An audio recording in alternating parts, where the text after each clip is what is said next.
whatever, Christian, atheist, like whatever. They're not Muslim. And then the next day or the next week, right? It's like a weekend passes, and on Monday morning, you're showing up at work as a Muslim, talking about you have to go for Jumu'ah, all of a sudden you have to pray now, and you can't eat this, and no more meetings at bars, and so on and so forth. Like that type of thing. It does actually potentially adversely affect that person's employment. You see what I mean? Even if not, now they're in this workspace that they used to be in as a non-Muslim. Now they're in that workspace as a Muslim. Then they have psychological challenges because it is a complete paradigm shift that they are attempting to accomplish. They're going from one lifestyle, which is basically antithetical to Islam as we know it today. It wasn't so much like a few decades ago, but today, almost completely antithetical to Islam. And now they're going from that lifestyle and they're trying to transition basically 180 degrees to change. Right? Imagine the psychological. It's hard for us to change a bad habit. Think about a bad habit that you have, that you've been struggling with, that you wish that you could change. It's a bad habit. Not a whole lifestyle. It's actually a blemish within a lifestyle. And we struggle with just trying to change that one thing. Now, this individual, may Allah bless them, this individual is basically consciously signing up that I am going to make an attempt to change my entire lifestyle. Whole thing. Imagine the psychological impact of all of this on that individual. Imagine the spiritual impact upon this individual. Imagine the journey that they have to go through to even get to the point to make the decision to become Muslim in the first place. Right? They, even at the time of taking their shahada, a lot of the ones, I'm not talking about the ones who do it for this reason or that reason or the other. Okay, you know what I'm talking about. I'm talking about the ones who come in and sit down, ask genuine, sincere, like well thought out questions. They're methodical, like it's at least zahiri, outwardly, you would be like, mashallah, it seems like this individual is very sincere and genuine in their search for the truth. Those people, think about what they go through just getting to the point of saying, yes, I am ready to take my shahada. Okay? So now once they do and they become Muslim, now it's like the world wants to cave in on them. Right? Family, work, friends, like the stuff that you like, and even some will try to, because mashallah, I get people that come to like, I'm ready to become Muslim, but I still eat pork. I still go to the club. I still drink. I have a girlfriend. You know what I tell them? Okay. What does that have to do with nothing? I want you to accept the truth. Changing your life comes afterwards. First, you must accept the truth, then conform to it. Not the other way around. You'll spend the rest of your life trying to comply and conform with varying degrees of success. So if you think that you need to become the perfect Muslim first in order to become Muslim, good luck with that. I've been trying for 30 years and haven't even gotten close. If you're able to do it in that short period of time in order to take your shahada and become Muslim, may Allah bless you. You are now my teacher. Yeah? Subhanallah. But this is what they're going through. I don't want to take up too much time because I want to engage you guys, right? But this is in brief, think about this is what they go through. Now they have to go through an educational process. They have to learn a whole new deen, a whole new way of life. And they're being influenced by all these different languages and cultural aspects that they've never encountered before, right? There's a degree of what they call it, sensory overload that also comes along with it as well, right? So they're dealing with all of this, not sequentially, all at one time. All at one time. It's not like first you'll do this, and then you do this, and then you do this. No. You're Muslim? Welcome. You all of it at one time. Now, because anytime we have a challenge, we always look at the template of Nabi alayhi salatu wasalam for the solution. Quran and Sunnah, it's there. You just have to understand it correctly. The answers are there. Don't have any doubt about that. Any challenge that the human being is facing, when Allah Ta'ala tells us, الْيَوْمَ أَكْمَلْتُ لَكُمْ دِينَكُمْ وَأَتْمَمْتُ عَلَيْكُمْ نِعْمَتِي وَرَضِيتُ لَكُمْ الْإِسْلَامَ دِينًا. When Allah says that something is perfect and complete, you can take that and it will hold water all day, all the time. Every place, anytime, you can take it all the way to the bank. It will always be true. When Allah says that it is perfect, this is what you need, this is all that you need, you must trust that. You must trust that. Right? Does that make sense? Okay. So, let's look at the template. How did Allah subhanahu wa ta'ala have Nabi alayhi salatu wasalam deal with the situation of new Muslims? First, we have to look at Mecca. We have to look at the beginning. We have the Meccan period and then we have the Madani period, right? So we look at the Meccan period. So now, what was the issue? Muslims were the ones being persecuted. So there was no protection for anybody, not even Nabi alayhi salatu wasalam. Right? Because why? They weren't strong enough. There weren't enough. There wasn't any, they didn't have, the unity was there, right? It just, they didn't have the strength of numbers and resources, etc. And plus, it's their own family, right? It's a family affair also. And then it's Mecca, it's the Haram. It's like on top of everything, it's like they were in a very, very tight, constrained situation. All the way, think about Ammul Huzn, right? The year of sadness. Abu Talib passes away. Khadija radiallahu ta'ala anha passes away. The boycott is going on. Children are starving to death. They're literally gnawing on leather out of pure hunger, eating leaves and the bark off of trees to stay alive. That's how bad it got. What does Allah subhanahu wa ta'ala say about how tough it got? That they would say, what? Mata nasrullah. When is the help of Allah going to come? But we know that Nasrullahi, that the help from Allah subhanahu wa ta'ala, Allah ta'ala says it's always what? Qareeb. It's always close. So are we in that period now? No, we're not. The converts are.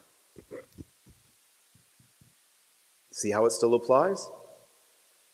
For them, it's a Meccan period. Oh, you and I, we're in the masjid. It's Medina all day long for us. Not for them. They have to deal with all of these challenges now of accepting Islam in an environment that is not very tolerant or accepting of Islam itself. So for there, you have to remember, these new Muslims, they're in a Meccan period.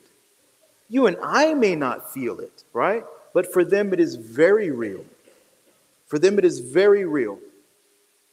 All right? Now, the Madani period, we look at Hijrah. What did Nabi alayhi salatu wasalam was the first thing he did after the Muhajirin, after they made Hijrah to Medina, and now the Ansar are in Medina? What did he do? Do you know? Who said? He put them to akhuwah, right? So now Rasulullah sallallahu alaihi wasallam, he has a discussion with the Ansar who are completely on board. What does that mean? Sami'na wa ta'na. Allah wa rasuluhu a'lamu minni. We've heard, we have obeyed. I am here. I'm ready. I am ready to submit. Allah and His Messenger know better than I do. So now, after that discussion and after the Aqeedah has been firmly established, Nabi sallallahu alaihi wasallam, he partners the Ansar with the Muhajirin. So those who have abandoned, they have left their families, their businesses, their wealth. Some of them barely made it out with their lives. Some did not make it with their lives. They get to Medina, and now Nabi alayhi salatu wasalam says, you, this one with this one, and this one with this one. And to let you know that the level of sincerity and the intensity of the brotherhood that they felt, imagine I've got 2 wives, and I'm willing to divorce one wife so that you can marry this wife if she wants to. Imagine that I take half of my wealth, no matter what it is, whether it's $50 or $50 million, and I split it down in half. And I say, okay, you see these 2 equal portions? This one is for me and my family. This one is for you and yours. Even to the extent that they're like think about like a little bit of a heated exchange. Abdurrahman ibn Auf, radiallahu ta'ala anhu, we know him for his wealth and his generosity. He was one of the muhajirin. So when he gets to Medina, right, the Ansari, who was now appointed to be his brother, right, he tries to like do what he's supposed to do. And Abdurrahman ibn Auf, radiallahu anhu, he's not having any of it. So things get a little like tense and heated because like this one's trying to give him, this one's like, I don't want it. What does he do? He like takes some small money alone and he goes starts his business over again, right? And we know how it ends. They did calculations of the wealth of Abdurrahman ibn Auf at the time of his death. It comes out to something like just a hair under $1 billion, today's standard. Today's. That's how wealthy he was. You'll find in the narrations that he was so wealthy that the beginning of the caravan would be entering in Medina and the tail of the caravan was still in Sham. He used to feed the entirety of Medina all at one time. Ms. Barakah. Okay? So now, before they made hijrah, because now we know what was going on with them, right? We know that Muslims are kind of like doing their Meccan period thing, right? But now what's happening in Medina before the hijrah? So what's happening in Medina before the hijrah is that Nabi alayhi salatu wasalam, he sent, and for us, a very special sahabi, we named the whole organization after him, Mus'ab ibn Umair, radiallahu ta'ala anhu, a youth. And here's the thing. It's not that I think you'll be hard pressed to find throughout the body of classical texts and hadith and everything, any place where the necessary you call it academic or intellectual capacity of Mus'ab radiallahu anhu is being like praised or anything, right? You're not like, oh, he's one of the fuqaha and this and that and the other. I've, to the best of my memory, I can't remember ever reading it or seeing it anywhere or being taught that. He was young. He was only in his early 20s at the time that Nabi sallallahu alaihi wasallam sent him to Medina to do what? Teach them their deen. So now what is it that he's going with? In order to be sent, there are two things that are there, absolutely. Absolutely. Number one, the akhlaq. Number two, the aqeedah. If either one of those two is not up to the standard of Nabi alayhi salatu wasalam in terms of leadership, he don't get to go, my dear brothers. So who does he send? A person who understands and values akhlaq and aqeedah. Theology, theosophy, truth, reality. But then there's an added component which comes like the packaging with the bow around it. And it's this. He gave up everything. Mus'ab radiallahu anhu was from a wealthy family. He used to wear the best clothes. His hair was always clean and oiled and shiny.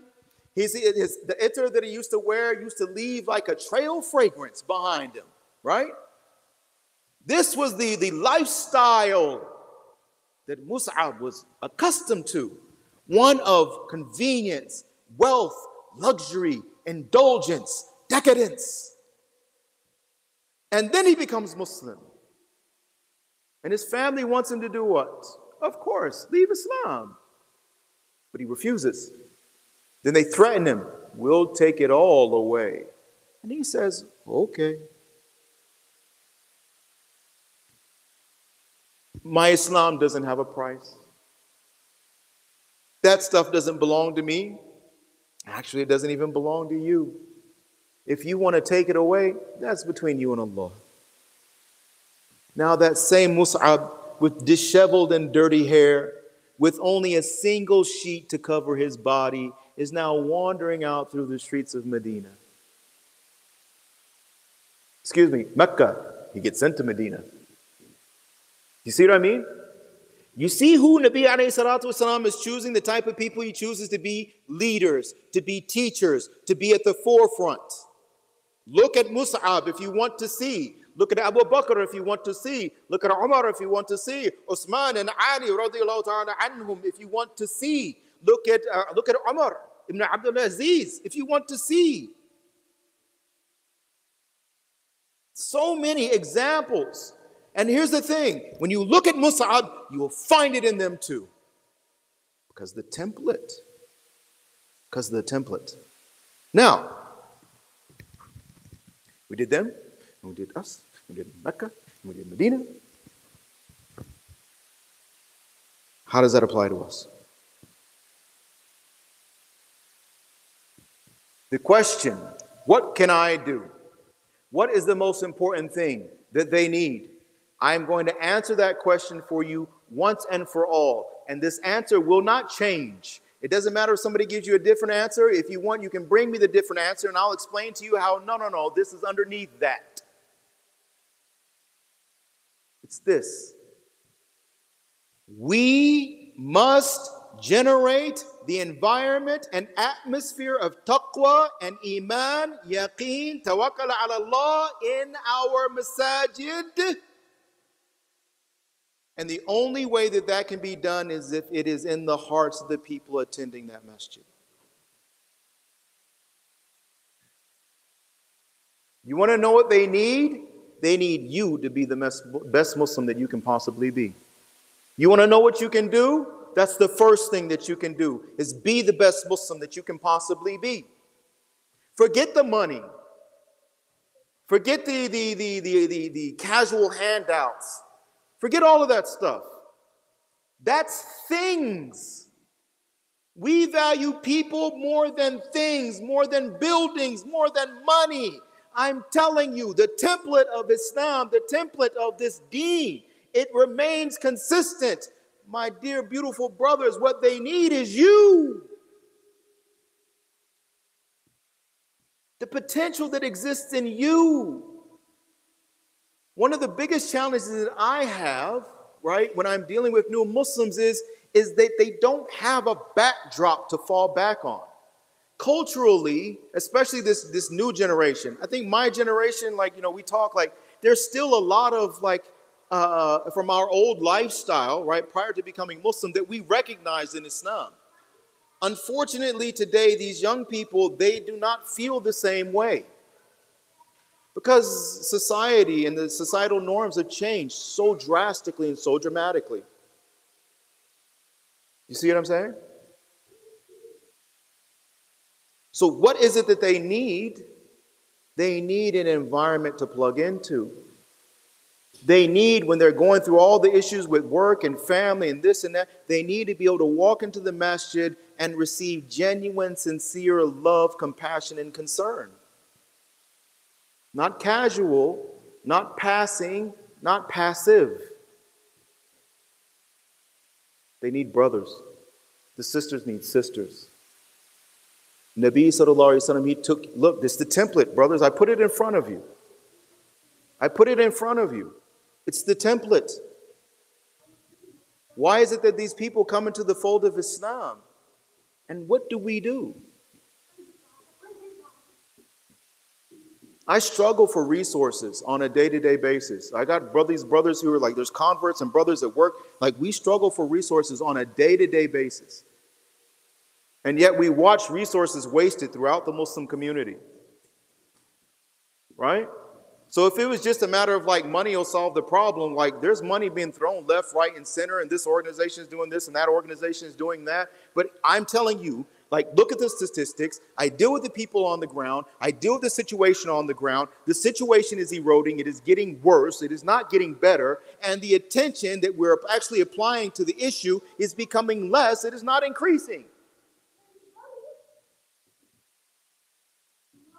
When the retention rate is so low, now granted, I will be the first one to tell you because I do work with new Muslims, right?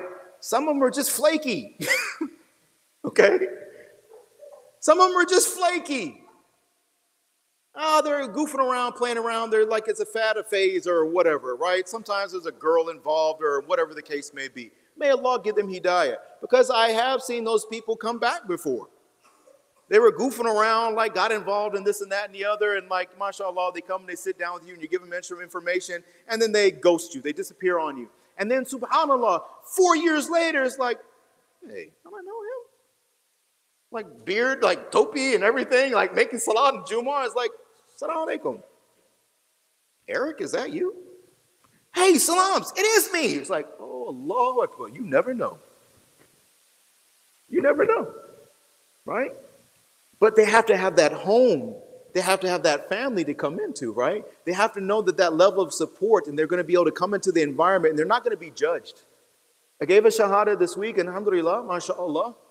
And the guy is like, he was in the Navy. If you know anything about U.S. Navy, tattoos, it kind of like started there, like in a certain way. I don't want to say that it originated there, but you get what I'm saying, right? So he's got all the tattoos and everything. MashaAllah, in terms of it, because akhlaq and this and that and the other, he seems like a very well-mannered young man, MashaAllah. But he was worried. He's like, people were staring at me and this and that and the other, and like, I don't know, I feel uncomfortable. Let me remove that from your mind. You're fine. You're fine. You come in here just like every other normal individual. You don't worry about the tattoos. If they do, leave it between them and Allah. That's their jahalat, that is their ignorance. And the only thing that you need to be concerned with is what is your situation in front of Allah subhanahu wa ta'ala. That's it. Gentlemen, come here. Yes. Sorry. There's a lady. Yes. Inshallah. Do me a favor. Get him. Tell him to come here.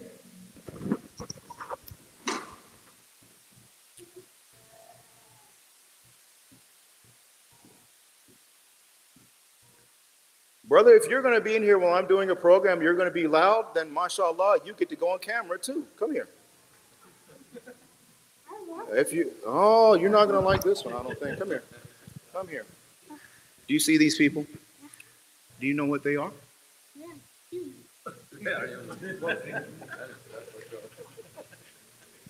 Hold on, I'm checking. Okay, yes, you're right.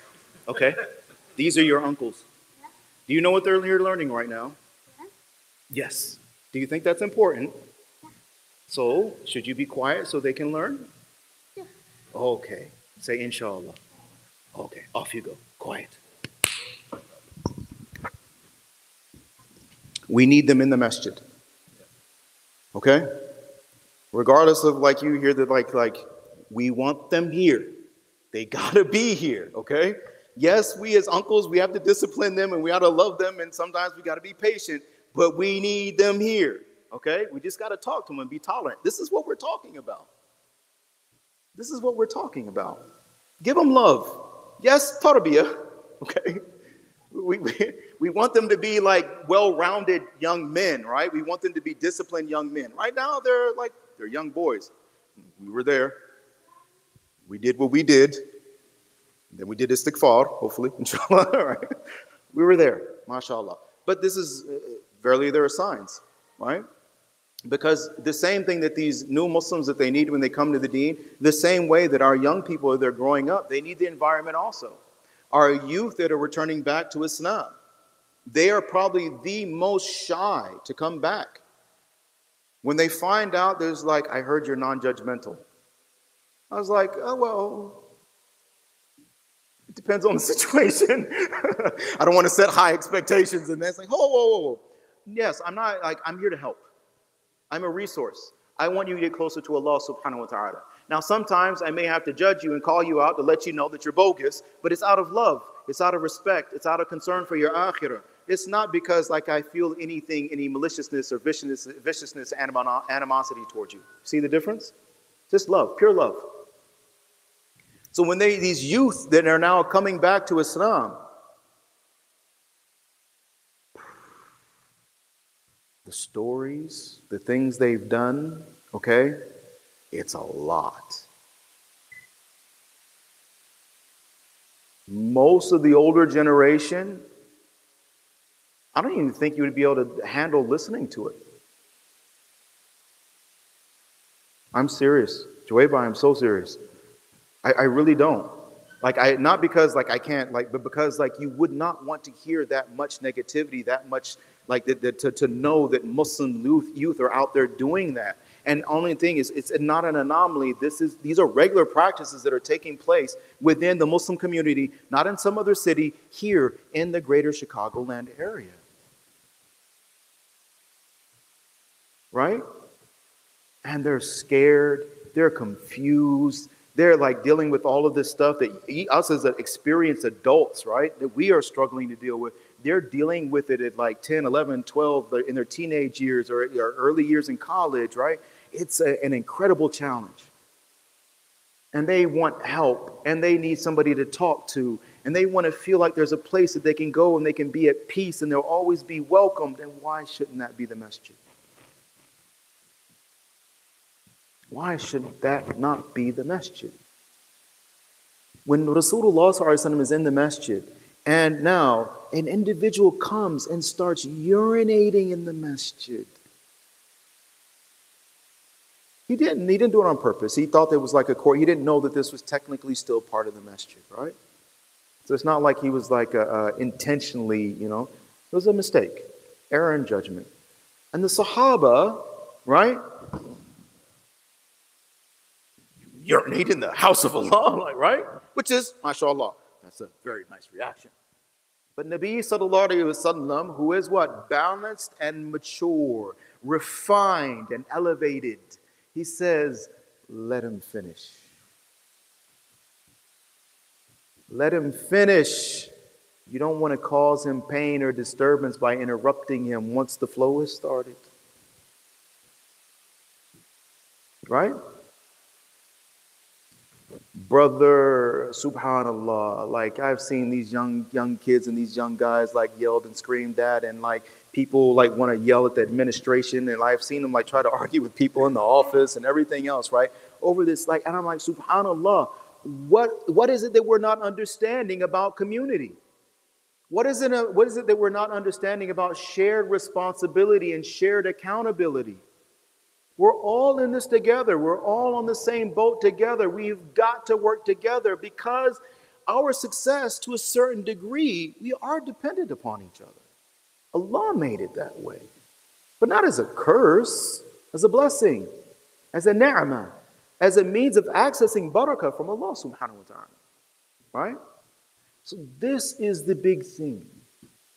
What is it that you and I can do here? What can we work on here? What's a project that we can tackle here? Let's make that environment. Simple solution, isn't it? So each one of us, we work on, number one, our education, understanding what does a good akhlaq look like? Like what are the mahmudat and madhmumat and so on and so forth, right? So what are we talking about when we're talking about akhlaq? Let's dissect it. Let's unpackage it a little bit. The same thing when we're talking about like communication and tarbiyah. Let's unpackage some of these things and begin an educational process. Let's educate our community members so that way, inshallah, we're all on the same page. Why? Because we've gone through and understood the template of Nabi sallallahu alaihi wasallam together. Now we can work upon implementation, which starts where? At home, with me. I don't have to talk to nobody else. I don't have to point out this brother's doing this, or how come you're doing that, or these kids are doing that. Why? Because my number one mission is in Islam. قُوا أَنفُسَكُمْ وَأَهْلِيكُمْ نَارًا. Save yourself first, even before your own family. The tartib is clear. It's wajib. And yajibu alayya. This is compulsory upon me. I have to save myself first. Now somebody might say, but Islam teaches us to be selfless. And why would you not want to save your family, even if you can't save yourself? Right? It's like very like hero, noble mindset and like distorted. Why? Because, trust me, beloved, your family wants the best you. Your wife wants the best you. The kids want the best you. Your neighbors want the best you. The people at work want the best you. The people here in the masjid want the best you. I want the best you. If we do not get the best you, what are we getting? So by default, the beauty of it, when I fix myself, when I work within this template, this methodology, right, of Quran and Sunnah, right, based on the established practices. Now, when I engage in that process, and Allah Ta'ala, who is Muzakki, Allah Ta'ala is the one who purifies. Now, as Allah Ta'ala purifies, and now that situation changes, now guess what? Now I am an example to my family. I'm not just talking about Islam, I'm living it and then explaining it, but the explanation is auxiliary. It's an extension, right? It's the dessert, not the meat and potatoes. And then on top of that, they get the benefit of my positive influence in their life. I walk around and I do the dhikr of Allah subhanahu wa ta'ala. I try to make my salah 5 times a day, right? I try to be kind and generous and selfless, right? If I have something, I'm willing to, some ulama, they refuse to eat a meal alone. They will not do it. I knew one sheikh, subhanallah, he would actually go out. He would actually go out, find homeless people to eat with. He would not eat without them. He would not eat without them. If we do this, watch all the other challenges just kind of like naturally, organically dissipate. Because this is the root problem. Deal with the root problem. And it's amazing. It's like a tree or a plant. Then you watch, like you deal with the root issue, right? And then the plant above ground becomes healthy. Instead, we find ourselves looking at the bitter fruits on the tree above ground and trying to figure out how can we make these bitter fruits sweet. And that's a fool's cause. It's like saying, like, I want to make lemons taste like oranges. It's like, there's lemons on the tree, brother. Like, what do you like? We just have to be creative. There's a time and a place for that stuff. This is not the time nor the place. All right? So this is the mission that we are on. Myself as an individual, the brothers and the families as an organization, that how can we generate this environment and atmosphere that these brothers and sisters and these families, when they come into the fold of Islam, they can actually plug into this environment, engage in the educational process, engage in the advisement process. They know that there's somebody there. They don't have to go through anything on their own. They can actually talk and communicate with people who have been through similar situations, right? They know that in the general Muslim community, they see people from all over the world. Literally, you know how it is in our masajid. People from all over the world. But they see that, like, no matter where they came from in the world, they didn't care. They just treated me kindly because I'm a Muslim, they're a Muslim, and they love me just because of that. That was sufficient enough. But they got to feel it. It's got to be genuine or they won't feel it. It can't be manufactured or fabricated. You know what I'm saying? Like, you can't like just put up the posters and like make it look like we care. Because trust me, they know, they'll walk in, they're human beings. As the brother said. Right? They can tell. They can tell like when you are acting outside of your normal pattern of behavior. Do you see what I mean? So when they come in and they're like, I can tell this is not the normal situation. This is something different. They're not strange, not weird, but they're acting different than their normal habitual behavior. So watch this. So when somebody takes their shahada and they're takbir, Allahu Akbar, right? And then now they come back, say a month later, into the masjid and nobody talks to them. You see the contrast? You see the contrast?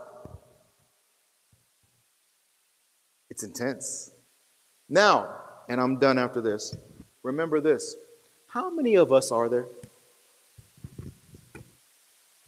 Do we forget that this individual, most of the time, male or female, most of the time, they're walking into this strange environment, a foreign environment, all by themselves? Do you understand the type of courage it takes to do that? And on top of that, like, think about the nasty stuff they've heard about Muslims and Islam, the things they've seen in movies and in the news and TV and so on and so forth, and still they'll walk individually through those doors, regardless. That's the strength of the truth. So, as Muslims, you and I, we are obligated the same way. We know the template. We are obligated. We are living in this country. Allah is giving hidayah. Now it is our job to be the Ansar. They're doing the hijrah. It is our job to be the Ansar. It is our job to help them, to support them, to look after them. Because everybody says, oh, mashallah, you are just like a brand new baby. All of your sins are forgiven. Which, by the way, is half a statement and it is not factual. We'll talk about that next time. That's what happens when you don't, like, you got on the whole thing, man. SubhanAllah. But now, so this baby, everybody's saying, you're like a baby, baby, brand new baby. Just like a baby. Oh, baby. They even pat him on the back, right? Baby, right? SubhanAllah. Everybody pat him on the back, like a baby. SubhanAllah. Then what do they do with the baby? Leave the baby outside on the street. Isn't it? Everybody's like, SubhanAllah, everybody just said brand new baby, brand new baby. And all of a sudden, like, baby's on the street. People walking past the baby. People like looking angry at the baby. People like looking at the baby with distrust. People looking at the baby like, why are you in here? Like, poor baby don't know what's going on, right?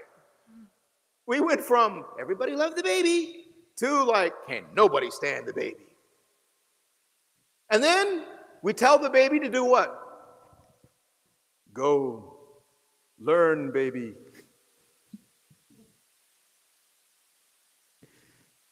You must tackle all of your challenges, financial, family, psychological, social. Tackle all the challenges of life, baby, on your own. Good luck. So the poor guy walks in here by himself, and actually, after all the Allahu Akbar, Kabira, Subhanallah, baby out in the street. All in a matter of a couple hours. Poor baby. Let's change it. We don't want them to just feel welcome when they first come. We want them to feel welcome every time they come. We don't want them to feel welcome just when certain people are here. We want them to feel welcome no matter who's here. We want them to come in, and in a very short period of time, I love it. I love when these new Muslims, when they come in there, like they spend some time with us, and in a matter of weeks, they're like, I feel like your family. I'm like, that's what it's about. That right there. You can't fake it. It's either real and it's there or it isn't. People join gangs to get that feeling, brother.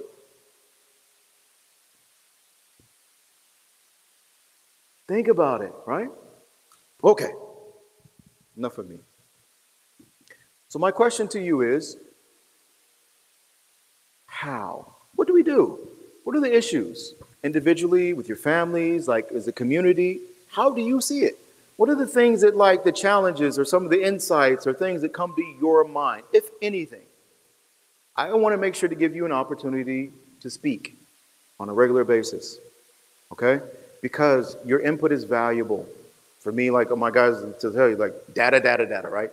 Data points. You give me data points. Give me data points. I need to research. I need to understand, like, dissect. I need to understand how things fit together, how the moving parts work together, right? Give me data. I got to know what you're thinking. I got to know how you're feeling. I got to know, like, what you've experienced and your perception of certain things. Because for me, that's data. That's input. Nabi alayhi salatu wasalam was ordered by Allah subhanahu wa ta'ala to do what? Shura. He's receiving wahi. What does he need to consult with the Sahaba for? You got a direct link, the likes of which no human being has ever had or ever will have. What the heck has he got to talk to them for? Now you know. Ummah.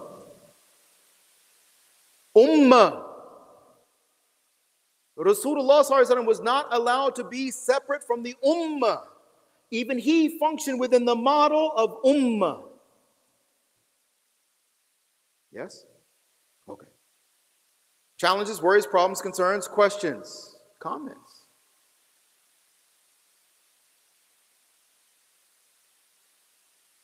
Is it stunned days? Like, Sufyan, yes. Consistency within the community. How we treat new Muslims, but also the euphesists. But also, I mean, when you think about it, because you have to be very careful. Because sometimes what we end up doing is like you become so focused on a particular demographic, right, that you become blinded. You kind of like tunnel vision, and you stop seeing other demographics.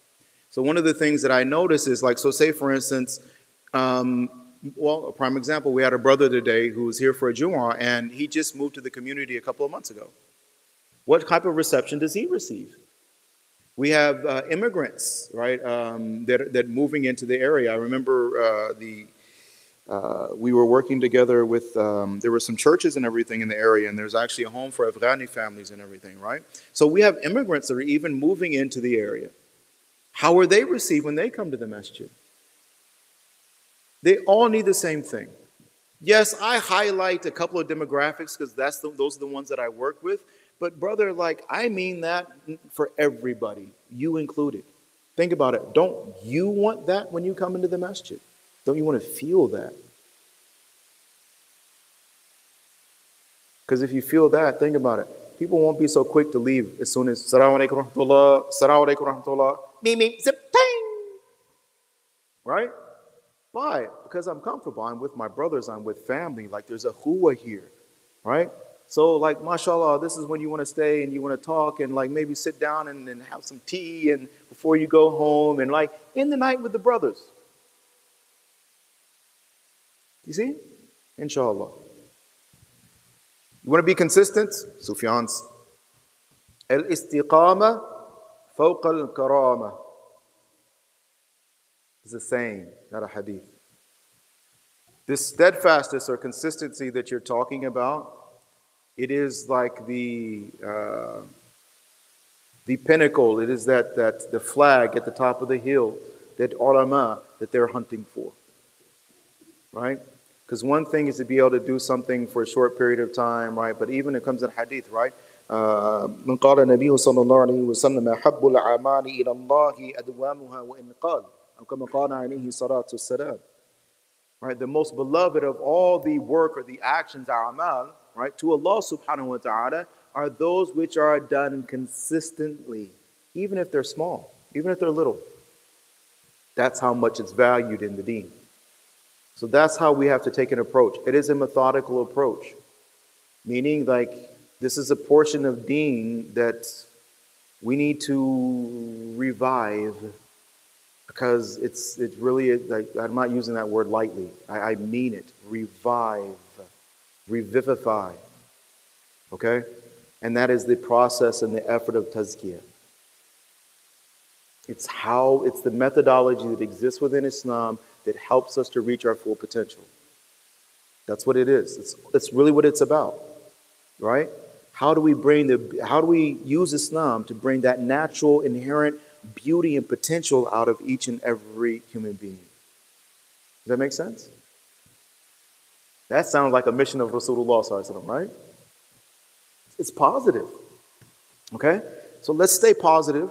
Maybe next time your hands will fly up as you have to some time to like think about it and ponder, inshallah, right? I know it's a lot. These guys tell me all the time, right? Like you just like pull the dump truck up and like hit the button, beep, beep, and it all comes out, and then you just drive off, huh? So it takes some time, process it, right? But I'm here, and I want you to be here long haul, long term. Like, let's seriously work on this, not just do programs and talk about it, but like, let's actively engage in tackling it, at least in this community. And we can begin the process of establishing a standard, right, that can be shared, and also a methodology, right, that can be shared with the, like, for instance, let's go ahead and say the northwest suburbs. Let's start small, okay? We work here in northwest suburbs because like Chicago's kind of like naturally divided into some degree, right? So let's work here and let's build and see where it goes. Allah's muwaffiq. We just have to be sincere and have the correct intention. But let's give it a shot. What's the worst that can happen? Think about it.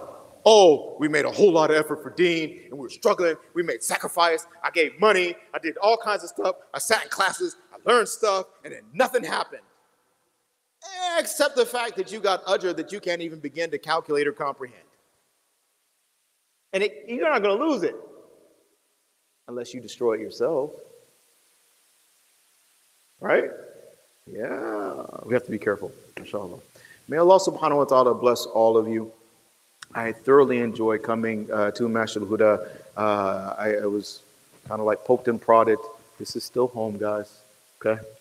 I know I'm like an hour and some change away, but I'm away by it doesn't matter how long we don't see each other. It doesn't matter, right? You're family. And I am dedicated and committed working with Sheikh Mahmoud, the board members, everything. We haven't stopped in the community. Our brothers are here. They come from different parts also, to engage with this community so that we can work together, okay? There's so much potential. There's so much that we can do. Let's tap into it. Let's actually do it so that you and I can sit in here, inshallah, in the very near future, and we can look at each other and smile and look, and it's like, remember when? Remember when we started? Remember when we were first having the conversations? And now look.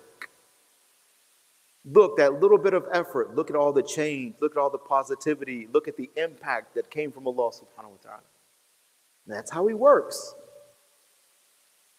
The promises of Allah are true. MashaAllah. Final questions, worries, problems, concerns. This is for closing. Yes. One question I had, you're talking about the first conversion to Islam of conversion, you have to interact with stuff. But there's a lot of family, the kids are growing, 20, 21 years old. I've seen a lot of problems there. Yes. They know I'm Muslim or fine, but they have a lot of peer pressure. How can you cut down the peer pressure, just to make them a good Muslim? I mean, because This is what I'm looking for right here. 90% of the family, they don't know how to treat their own kids. Yes. And they don't want to listen. The kids don't want to listen because they're not practicing themselves. And they're trying to tell the kids, hey, listen, listen, practice. This is what I'm talking about. Okay? Because I'll summarize, because the ladies are there too, so I'll summarize it real quick. So, look, Converse having these issues, but we have youth that are having similar or different issues, but still very serious issues in their early 20s and even younger. And parents are struggling to understand what's going on, how to deal with it. Some of them are in outright denial. Actually, a lot of them, at least the ones that I come into contact with, they believe their kids are like angels, infallible, and no, my child would never do that. Yeah, don't you believe it, right? These kids are out here doing wow. Okay? If you think your child is immune, okay. That's between you and Allah. I deal with the reality on the ground. Okay? And that's what you're saying. The parents don't know what to do. The kids don't want to listen to the parents because the kids are seeing the hypocrisy in the parents, because now if they don't see Islam, but hold on. So you don't want to practice Islam, but you want me to. You don't want to do what Allah says, but you want me to. You don't want to follow the Sunnah, but you want me to. And then a lot of times the parents are too busy making the children scared of whom? Not Allah, them. That's it in a nutshell, isn't it? Encapsulated just like that. Do as I say, not as I do. That's it right there. MashaAllah. Right? So what's the solution? First, there's another step to the problem. The problem is this, not the kids, it's the parents. The parents won't listen. The parents think they know what they're doing. The parents are preoccupied with this, that, and the other. The parents are scared because they're going to lose their social status because they're worried about their family name. And what if so-and-so finds out that my kid is doing X, Y, and Z and all that type of stuff, right? So they have all these other concerns and considerations which basically blind them to the reality of the harm, right, that is being suffered. It's the best way to put it. Harm, trauma that is being suffered by their own kids. And I'm a parent. I have 5 kids. 3 of them are in their 20s. Yeah, brother, I'm old. I know y'all looking like brothers brother, you seem to pick up half your gray hair in 2 years. It feels like it too, subhanAllah. I've got 5 kids, right? And I'm telling you, I made the first, because there's a distance between like the first 3 and the second 2, right? I'm telling you, brothers, I made so many mistakes in the beginning. I'll be the first one to admit it. New husband, I was trying to figure out how to be a husband, trying to figure out how to be a father, trying to figure out how to be a Muslim. Plus, I'm working and getting an education at the same time. I'm trying to keep my sanity. I made so many mistakes. And I tell you right now, I craved it at that time. To a certain degree, we had it because we were like in a somewhat smaller community. I'll tell you what I craved, even at that time. I wish I had help. I wish I had a community. Even if it's like, it's simple things that we don't think about. Like for us, who do we drop our kids off to babysit? What do you do when your own family members are trying to feed your kids pork? You see what I mean? You have so many different challenges. So now the issue is what? Is that we have got to make sure that the core, there's a certain degree, Allah yahdi man yasha. Allah guides whom He wills. So those who are on the, we have to push those people who don't want to change to the periphery. The core needs to be solid. The core needs to be on the same page. Those who are out on the periphery, they are just that. But the face will be you guys. Nobody really looks at the pinky toe, man. Right? Pinky toe.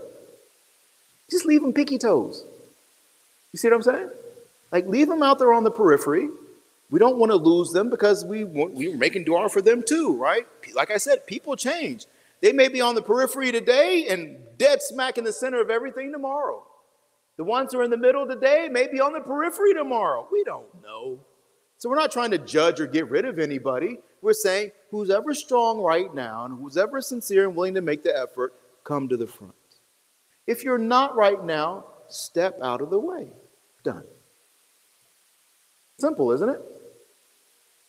And then engage in this process of tazkiyah. That's the solution to all of these things. The denial, the egos, the arrogance, the ignorance, right? You can't even, people say, well, we need education. And you heard me say it too, like we need to educate the community. But the thing about it is education in Islam is inaccessible without tawadar, without humility. If you do not have the prerequisite humility, you are not going to be able to properly access ilm al-din, the knowledge of Islam.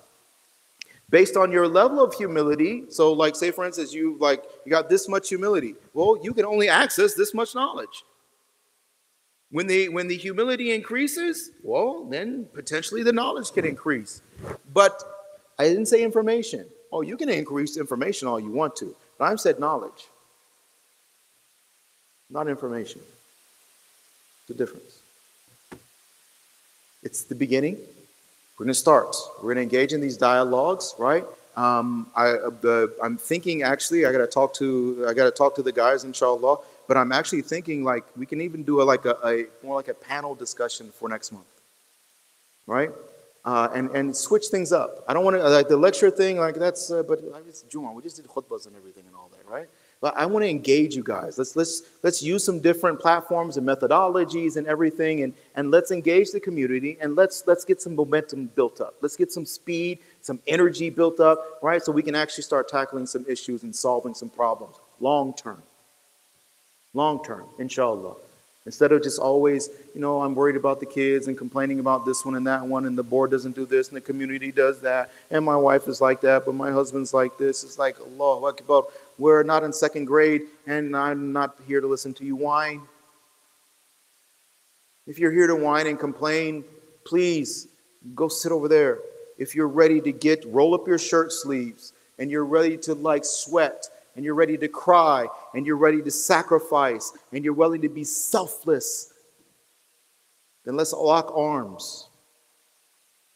Let's lock arms and stand shoulder to shoulder, and let's not budge until the mission is accomplished. Yes? Lock arms.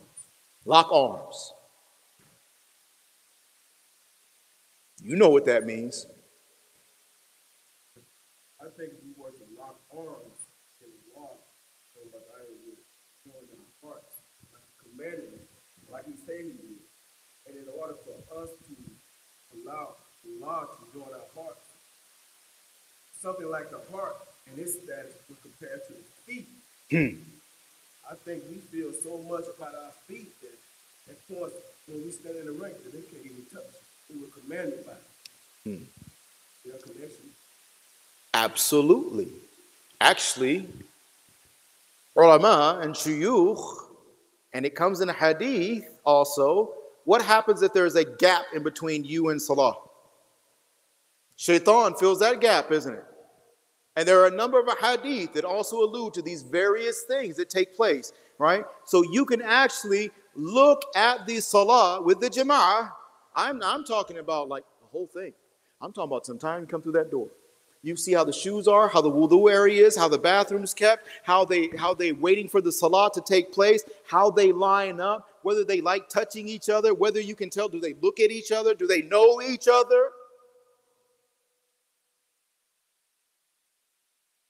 What happens after the salat is finished?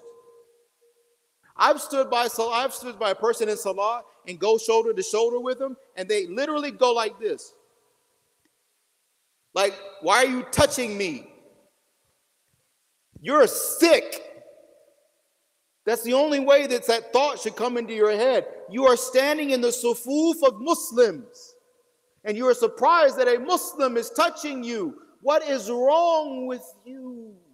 What sickness exists in your heart that needs to be cured, dealt with, treated?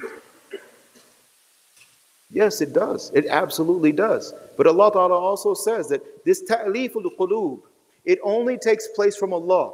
Allah Ta'ala told Nabi alayhi salatu wasalam, you can't do it. It doesn't matter if you spend everything in the entire earth. You can't join hearts. That's my job. Mu'alliful qulub. That is Allah. And if we want Allah to join our hearts, we need to lock arms. We need to be able to stand in these sufuf like brothers, like family, like sahaba.